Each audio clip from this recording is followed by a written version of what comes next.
heard a local pastor this last week make a reference to Habakkuk. And I'll be honest, it's been a long time since I've read Habakkuk. So I opened up my Ordination New Revised Standard Version Bible. It's getting pretty dog-eared and, beat up. It's beautiful, actually. And I reread the book. It's short. It's only 3 chapters long. Written, we think, towards the end of the 7th century, beginning of the 6th century, between the time of the death of King Josiah and the first exilic deportation of the Judean people by the Babylonians. And so it's a prophetic text that captures a time in the life of Israel that was filled with incredible despair. But I really liked the pastor's take on it, and especially as a point of resonance for the kind of moment that we're in. I mean, the season of Advent is a season of waiting in the midst of despair and difficulty for the promised world of God. I mean, that's what Advent is fundamentally all about. And of course, in the church year, we get tons of readings that are end times or end of the age oriented. And it all culminates with the coming of Jesus as we tell the Christmas story, but then also the anticipation in the life of the church for the second coming of Christ. Something that we assert that hasn't happened yet. But these are some of the passages that stood out to me. So chapter 1, verses 1 through 4 of Habakkuk. O Lord, how long shall I cry for help, and you will not listen? Or cry to you violence, and you will not save? Why do you make me see wrongdoing and look for trouble? Destruction and violence are before me. Strife and contention arise. So the law becomes slack, and justice never prevails. The wicked surround the righteous, therefore judgment comes forth perverted. And then from chapter 2, I will stand at my watchpost and station myself on the rampart. I will keep watch to see what he will say to me, and what he will answer concerning my complaint. Then the Lord answered me and said, write the vision, make it plain on the tablet, so that a runner may read it. For there is still a vision for the appointed time. It speaks of the end and does not lie. And then from the very, very end of the book, the end of chapter 3. Though the fig tree does not blossom and no fruit is on the vines, though the produce of the olive fails and the fields yield no food, and though the flock is cut off from the fold and there is no herd in the stalls, yet I will rejoice in the Lord. I will exult in the God of my salvation. God, the Lord, is my strength. He makes my feet like the feet of a deer, and he makes me tread upon the heights. These are beautiful words, and they're hopeful words.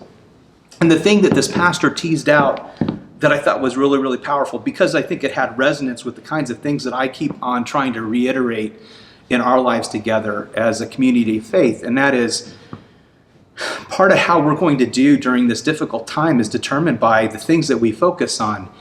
And what the pastor pointed out was that in the middle of this story, Habakkuk is describing the lament of a people in absolute, utter despair at the injustice of the world around them. And in the middle of the book, at the beginning of chapter 2, the prophet climbs to a high place, a rampart. And he climbs up there because they knew 2,600 years ago what we forget and know today, which is that elevation gives us perspective. We go to high places because from high places, above the milieu of the details, the analysis paralysis, we get a different picture of what's happening. We can see the forest for the tree. And that's what the prophet is trying to get across to his people in this particular time and place. So it turns out that though the book of Habakkuk begins with a profound lament at the injustice and difficulty of the time that they're living in, it ends with the perspective that God's faithfulness is written so large in the lives of the Israelite Judean people that even a runner running could see it. It's that big a promise. These words, I think, they have resonance for me right now, because I see a church that does have the big picture on all of this. I mean, we as a body of Christ have been able to get up to 30,000 feet and have been able to see what is needful. Our purpose, our mission as a congregation hasn't changed in this time. And though we are not doing in-person worship inside of our buildings, everything else in our life together continues with aplomb. We feed the hungry. The youth and the children are doing activities and events, socially distanced and safe, but they're figuring out how to do it. I went over and visited with the brew crew today that was figuring out how to do socially distanced bottling of the last brew effort that they had. The Constitution Task Force is working on our Constitution edits to get us up to our 2019 ELCA model Constitution, get it up to par. We've got all of these things going on today. I'm not supposed to call it an audit. I'm not supposed to call it a review because of all of the CPA legal language about this, but we have all these finance people going through the last 3 years of our book, 17, 18, and 19, and looking at our processes and making sure everything is in order. The work of the church continues. We fed 160 families with Thanksgiving baskets, have 40 already taken care of for Christmas. The angel tree is up. The Christmas ornaments are being sold. The kinds of things that we would typically do if we were gathered inside of our spaces are still happening. We're feeding people. We're calling people. The care team is caring. The prayer intercession team is praying. Like I said, the brew crew is brewing.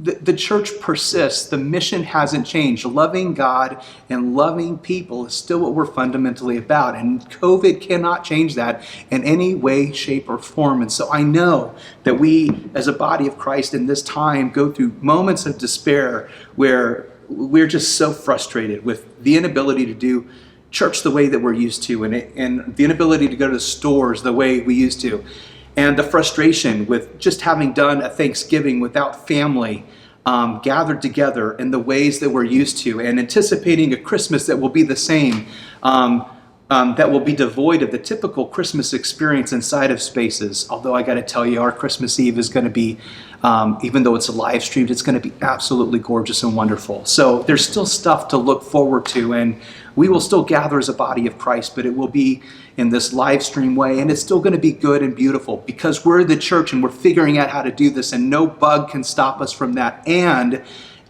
love of God and love of people, love of neighbor compels us to not put people in spaces where harm might result, and more difficulty in a time of skyrocketing infection rates, and folks are pushing 300,000 deaths. And I know 2 months ago people were saying this is just like the bad flu in 2017, but we're beyond that now. And we probably have another solid 4 to 6 months before any sort of solid vaccine gets pushed into general population. Think about that. How many more people are going to die in this time? So there is a genuine lament in this time. And this pandemic has not stopped us from being the church.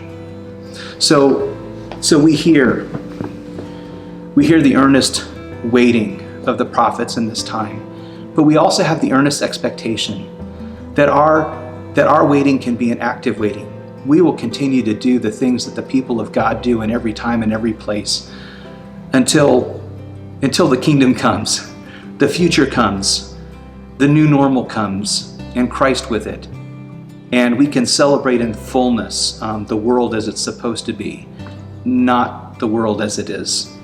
So in this season of Advent, wait with me, expectantly, hopefully, for a future that's coming.